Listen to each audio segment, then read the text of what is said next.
अस्सलाम वालेकुम, डॉक्टर अरशद महमूद यार। हम में से सारे लोग यही चाहते हैं कि हमारे जो बच्चे हैं वो सेफ रहें।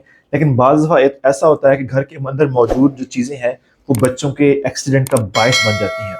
इस वीडियो के अंदर हम डिस्कस करेंगे कि ड्रेसिंग टेबल जो हमारे घर के अंदर फीमेल यूज़ कर रही होती हैं उसके ऊपर मौजूद बाज़ औक़ात बेज़रर लगने वाली चीज़ें भी बच्चों के लिए बहुत से मसाइल का बायस बन सकती हैं। इन चीज़ों को हम वन बाय वन डिस्कस करेंगे। कोशिश ये करनी है आपने कि इन चीज़ों को आपने किसी लॉक करके रखना है और बच्चे की पहुँच से दूर रखना है।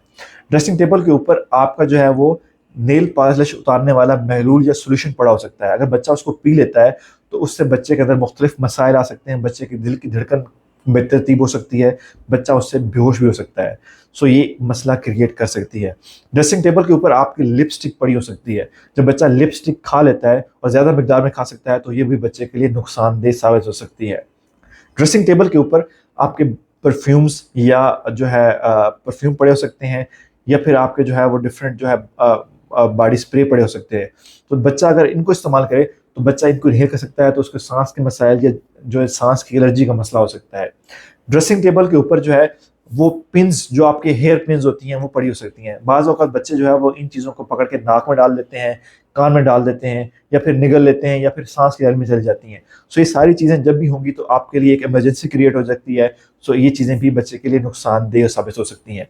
ड्रेसिंग टेबल के ऊपर आपने हेयर स्ट्रेटनर को यूज़ किया और वो गर्म हेयर स्ट्रेटनर आपने रख के आप साइड पे चले गए, बच्चा आया और वो उसको इस्तेमाल कर रहा है तो उसके ऊपर वो अपनी जिल्द पे लगा रहा है तो उसकी जिल्द जल सकती है। सो बच्चे की जिल्द के ऊपर बर्न हो सकता है, बर्न वुंड हो सकता है। सो इससे भी बच्चा अपने आप को नुकसान पहुंचा सकता है। सो ये जो चीज़ें मैंने आपको 5-6 बताई हैं ये बिल्कुल आपको देखने में बेज़रर लगती हैं, लेकिन डेफिनेटली ये चीज़ें जब बच्चा इस्तेमाल करता है तो वो उससे बच्चों को नुकसान पहुंच सकता है, एक्सीडेंट हो सकता है और बच्चों को इसको जो है वो उसके लिए रिस्की होती हैं। सो आपने कोशिश ये करनी है कि इन चीज़ों को आपने बच्चे की पहुँच से दूर रखना है। अगर आप ड्रेसिंग टेबल पे रख रहे हैं तो उसकी जो कबर्ड वगैरह है उसके अंदर रखें और उसको लॉक करें, इस्तेमाल करें और उसको लॉक करें। इन चीज़ों को खुद भी फॉलो करें और अपने दोस्त अहबाब के साथ भी शेयर करें ताकि हमारे बच्चे जो है वो ऐसे एक्सीडेंट से बच सके। Thank you.